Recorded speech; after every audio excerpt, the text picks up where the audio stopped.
आज हम शंख लिखित का जो धर्मसूत्र है, शंख लिखित धर्मसूत्र, उसका अध्ययन करेंगे कि शैली और विषय वस्तु, इसमें इसके आधार पर शंख लिखित का जो धर्मसूत्र है, जिसे कि शंख लिखित धर्मसूत्र कहते हैं, वह उसमें और अन्य जो धर्मसूत्र है उसमें समानता पाई जाती है, उनसे मिलता जुलता है। कि गौतम और आपस्तम, इनमें जिन भी विषयों का वर्णन किया गया है, जो भी विषय हमें मिलते हैं उसमें आए हैं, अधिकतर उन सभी विषयों को इस धर्मसूत्र में ग्रहण किया गया है। वो सभी विषय हमें इस धर्मसूत्र में भी प्राप्त होते हैं, इस धर्मसूत्र में भी मिलते हैं। बहुत स्थानों पर तो यह धर्मसूत्र गौतम एवं बोधायन के में जो है, इनमें इन धर्मसूत्रों में समानता पाई जाती है। और कुछ विषयों में गौतम और आपस्तम से शंख लिखित जो है वो अधिक प्रगतिशील माना जाता है। कहीं कहीं विषय विस्तार में जो है यह धर्मसूत्र आपस्तम और बोधायन से भी बहुत आगे बढ़ा हुआ हमें दिखाई देता है। जैसे संपत्ति का विभाजन का हो, या जो वसीयत है, उस वसीयत का किस प्रकार से विभाजन किया जाए, कैसे वसीयत बनाई जाए, इसके विषय में यह जो है आपस्तम और गौतम धर्मसूत्र से भी अधिक जो है उन्होंने उल्लेख किया है, वर्णन किया है। शंख लिखित जो धर्मसूत्र है उसमें शंख की जो शैली है, वो शंख की शैली कौटिल्य का स्मरण कराती है। इन्होंने जिस भाषा का प्रयोग किया है अपने इस धर्मसूत्र में, कि शंख ने अपने धर्मसूत्र में जिस भाषा का प्रयोग किया है, वह भाषा व्याकरण सम्मत है। शंख ने याज्ञवल्क्य का नाम लिया है, लेकिन यहाँ हम यह नहीं कह सकते कि यह नाम जो है प्रसिद्ध जो स्मृतिकार हुए हैं याज्ञवल्क्य, उनका नाम है। यह नाम स्मृतिकार का नहीं है, याज्ञवल्क्य ने, क्योंकि याज्ञवल्क्य जो हुए उन्होंने स्वयं शंख लिखित के नाम का अपने पूर्व के धर्माचार्यों में वर्णन किया, उनकी गणना की है। इस धर्मसूत्र का अध्ययन शुक्ल यजुर्वेद के जो अनुयायी थे, वाजसनेयी जो थे, उन वाजसनेयियों द्वारा इसका अध्ययन किया जाता था, इस शंख लिखित धर्मसूत्र का। तंत्र वार्तिक ने इस धर्मसूत्र से अनुष्टुप छंद वाले जो वाक्य हैं उनको उद्धृत किया है। महाभारत का जो शांति पर्व है, उसका भी मुख्य रूप से 23वां अध्याय है, उसमें शंख और लिखित इनकी कथा आई है।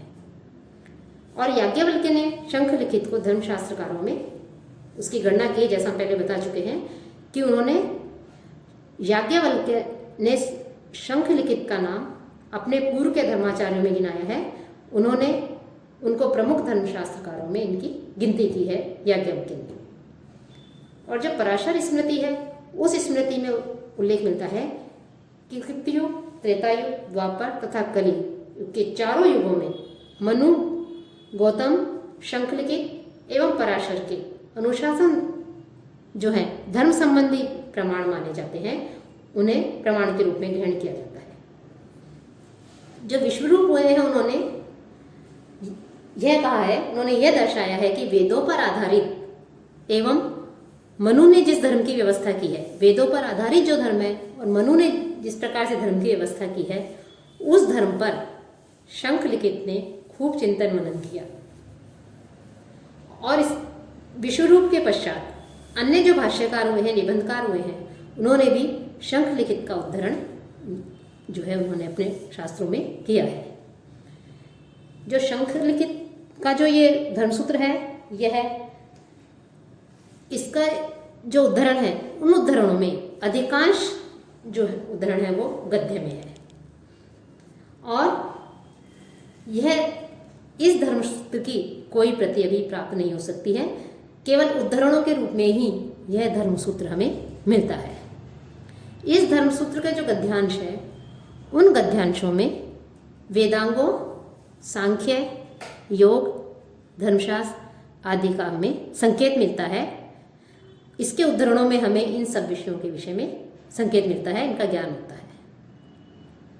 और पुराणों में वर्णित जो भौगोलिक जो हमें विवेचन मिलता है, जो इस भौगोलिक स्थिति का जो वर्णन है, सृष्टि संबंधी जो उल्लेख मिलता है, वो भौगोलिक और सृष्टि संबंधी उल्लेख हमें इस धर्म सूत्र में भी देखने को मिलता है। अर्थात पुराणों में जिन विषयों की चर्चा की गई है, भौगोलिक और सृष्टि संबंधी नियम, इन सब का उल्लेख हमें इस शंख लिखित जो धर्म सूत्र है इसमें भी हमें मिलता है। साथ ही अन्य जो आचार्य हुए हैं उन आचार्यों का भी इसमें उल्लेख मिलता है, जैसे प्रजापति, अंगिरस, उष्णा, प्राचेतस, व्रत गौतम, इनके जो मत हैं, जिन विषयों का इसमें वर्णन है और उन विषयों में इनका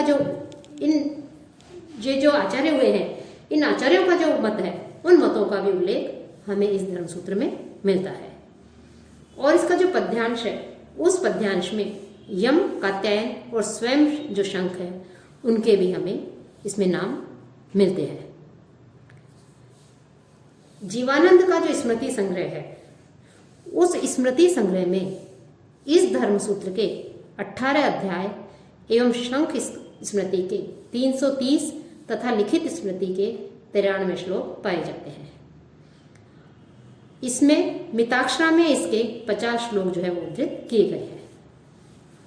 यह धर्मसूत्र गौतम और आपस्तंभ के बाद का है, लेकिन जो याज्ञवल्क्य स्मृति है उससे पहले की ये रचना, पहले की कृति ये मानी जाती है। तो इस प्रकार से शंख लिखित जो धर्मसूत्र है, यह भी धर्मसूत्रों की दृष्टि से अत्यधिक महत्वपूर्ण है।